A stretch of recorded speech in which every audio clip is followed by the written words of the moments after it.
Hello friends, welcome to my channel Pathak academy. तो आज हम लोग देखेंगे जज चुनने का तरीका मीन्स कॉलेजियम सिस्टम क्या होता है।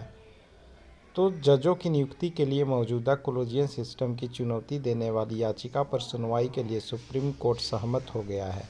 याचिका दाखिल कर सुप्रीम कोर्ट और हाई कोर्ट के जजों की नियुक्ति के लिए नई प्रक्रिया बनाने की ज़रूरत बताई गई है। सुप्रीम कोर्ट और हाई कोर्टों के जजों की नियुक्ति प्रक्रिया का सवाल एक बार फिर बहस में आ गया है। सुप्रीम कोर्ट गुरुवार को मौजूदा कॉलेजियम सिस्टम को चुनौती देने वाली एक याचिका पर सुनवाई के लिए तैयार हो गया। जजों द्वारा जजों की नियुक्ति के इस सिस्टम पर बहस लंबे समय से चल रही है। आलोचक इसे इस आधार पर अनुपयुक्त करार देते हैं कि जज खुद ही जज को चुनेंगे तो भाई भतीजावाद को बढ़ावा मिलने का संदेह बना रहेगा, जिससे न्यायपालिका की असंदिग्ध विश्वसनीयता सुनिश्चित करने का उद्देश्य बाधित होगा।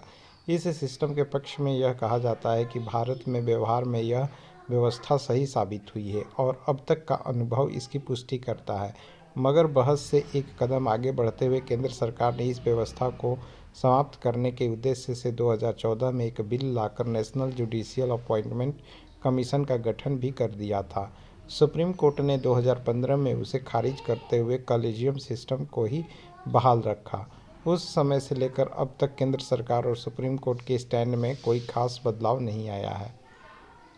केंद्रीय कानून मंत्री किरेन रिजिजू हाल ही में कॉलेजियम सिस्टम की आलोचना कर चुके हैं। दूसरी ओर याचिका को लिस्ट किए जाने पर हामी भरने से ठीक पहले बेंच की अगुवाई कर रहे सीजेआई जस्टिस डीवाई चंद्रचूड़ ने एक बार फिर ध्यान दिलाया कि 2015 में ही सुप्रीम कोर्ट कॉलेजियम सिस्टम को बहाल करने का फैसला कर चुका है। ऐसे में इस बात की संभावना बहुत कम है कि कार्यपालिका और न्यायपालिका में से कोई इस अहम मसले पर अपना रुख बदलेगा।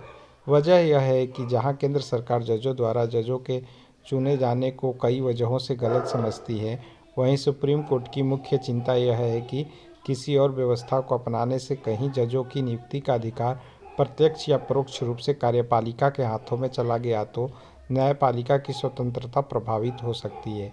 जाहिर है कोई बीच की राह निकल पाएगी, ऐसा कम से कम पहली नज़र में नहीं लगता, मगर तत्काल कोई हल न दिख रहे होने के बावजूद इस सवाल पर बहस और विचार विमर्श जारी रहना चाहिए, क्योंकि भविष्य में कोई भी बेहतर व्यवस्था इस प्रक्रिया से उभरेगी।